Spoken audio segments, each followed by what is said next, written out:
नमस्कार दर्शक बंधु शुभ सकाळ। आज हूँ फेब्रुआरी मास 18 तारिख मंगलवार। चलतु जाना देश विदेशर किसी बछा बछा गुरुत्वपूर्ण खबर। जदि आपण मैंने पर्यंत वीडियो को लाइक करना वीडियो को लाइक कर चैनल को सब्सक्राइब करी कमेंट माध्यम जनातु आपण मैंने आम वीडियोटी केउं जिल्लारू देखुछंती। बिजुली विभाग में चाकरी चाहते कि जानतु केमिति करिवे आवेदन। बिजुली विभाग में चाकरी करने को चाहूबा आशायी बड़ खुशी खबर। Punjab state power corporation limited तरफ असिस्टेंट लाइन मैनेजर पद विभक्ति जारी करी पद पर आशायी तुरंत आवेदन करंतु। आवेदन प्रक्रिया 21 फेब्रुआरी आरंभ हो। पीएससीपी एल्बर ऑफिशियल वेबसाइट pscpl.in रे आवेदन कर अप्लाई शेष तारीख मार्च 13। जुगाड़ मंत्री बड़ घोषणा कहले राशन कार्ड EKYC अपडेट नहीं आउ वृद्धि हेब ना समय सीमा।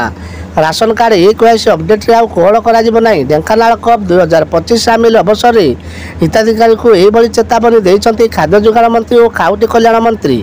मार्च 31 तारिख पर्यंत EKYC अपडेट समय सीमा वर्धित कर सत है। या भितर जदि जुग हिताधिकारी EKYC न कर पाइले ताले आग को बढ़नी EKYC कोहल। को टंका रोजगार करुले मिल पीएम आवास घर। जानतु नियम कौन रही।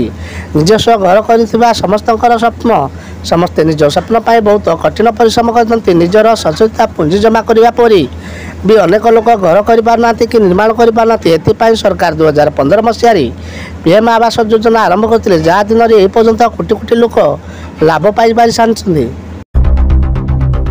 पीएम किसान टंका को नहीं आसला बड़ खबर। पाके आसुची तारीख चाषी को बड़ उपहार। फेब्रुआरी 24 एम खाता को आसब 19तम पीएम किसान किस्ती टंका। मोबाइल रे 5 मिनिट रे चेक करेंगे केमिति। दर्शक बंधु पीएम किसान हिताधिकारी खुशी खबर। जदि आपण को टंका मिलना तेज फेब्रुआरी 24 खाता को आसब 19तम। एकाथर के एते टंका खसिला सुना दर। सुना प्रेमिक खुशी खबर कमिला सुना दर। शीघ्र जाए आज किणी नियंतु। गत काली अपेक्षा आज सुना दर होइछि बड़ परिवर्तन। गत किछि दिन तले हो बढ़ी चलता सुना दर या चिंतार ग्राहक किंतु आज गोल्ड रेट कमी। आज भारतीय बजार 24 कैरेट सुना दर 10 ग्राम पिछा 86,070 टंका होइछि।